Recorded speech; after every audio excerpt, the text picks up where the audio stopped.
Takemichi हनागाकी TV देख रहा होता है जब न्यूज आती है कि टोक्यो मांजे गैंग के विवाद में 2 लोग मर गए हैं, ताचिबाना नारुतो और ताचिबाना हिनाता। हिनाता उसकी मिडिल हाई स्कूल की फ्रेंड थी। फिर ताकेमिची स्टेशन जा रहा होता है जब कोई उसे धक्का दे देता है और वो 12 साल पास्ट में पहुंच जाता है। जुलाई 4, 2005 में उसके 5 मेंबर गैंग की फाइट होने वाली होती है शिबुया थर्ड मिड के सेकेंड ईयर्स के स्टूडेंट से। लेकिन सेकेंड ईयर्स स्कूल ट्रिप पे गई होती है तो वहाँ थर्ड ईयर्स के बच्चे आके उनकी पिटाई कर देते हैं और कहते हैं कि अब से तुम सब हमारे नौकर हो।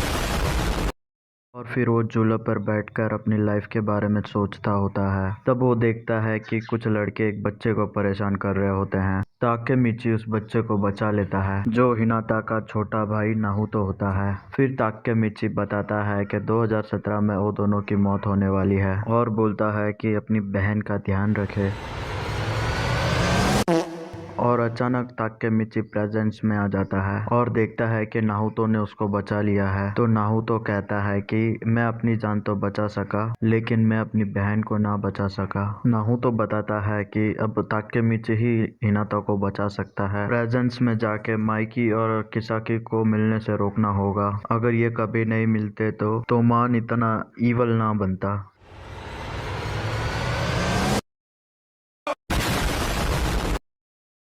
और फिर ताकेमिची माइकी के बारे में पूछता है।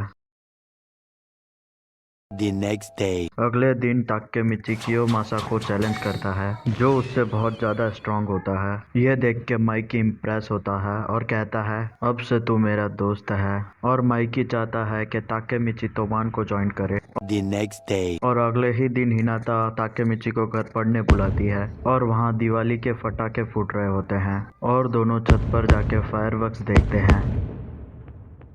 फिर ताकेमिची गलती से प्रेजेंस में आ जाता है।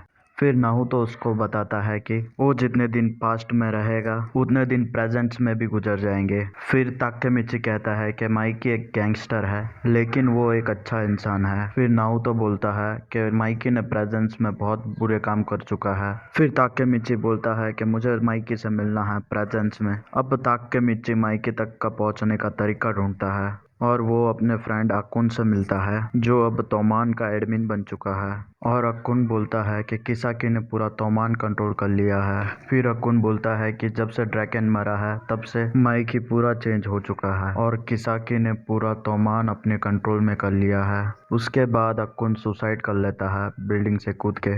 ये सब देख के ताकेमिची डिसाइड करता है कि वो सबको बचाएगा। फिर वो पास्ट में जाता है और ड्रैकन का उसको कॉल आता है जो तोमान की मीटिंग में उसको बुलाता होता है।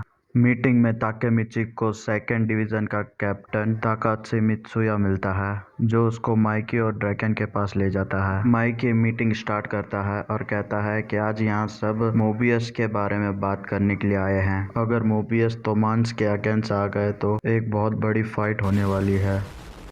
तो ये था टोक्यो रिवेंजर्स के तोमान आर्क का रिकैम्प। और इस रिकैम्प के बारे में आप क्या सोचते हो मुझे कमेंट में बताओ। और ये वीडियो आपको अच्छा लगा है तो लाइक एंड सब्सक्राइब कर दो।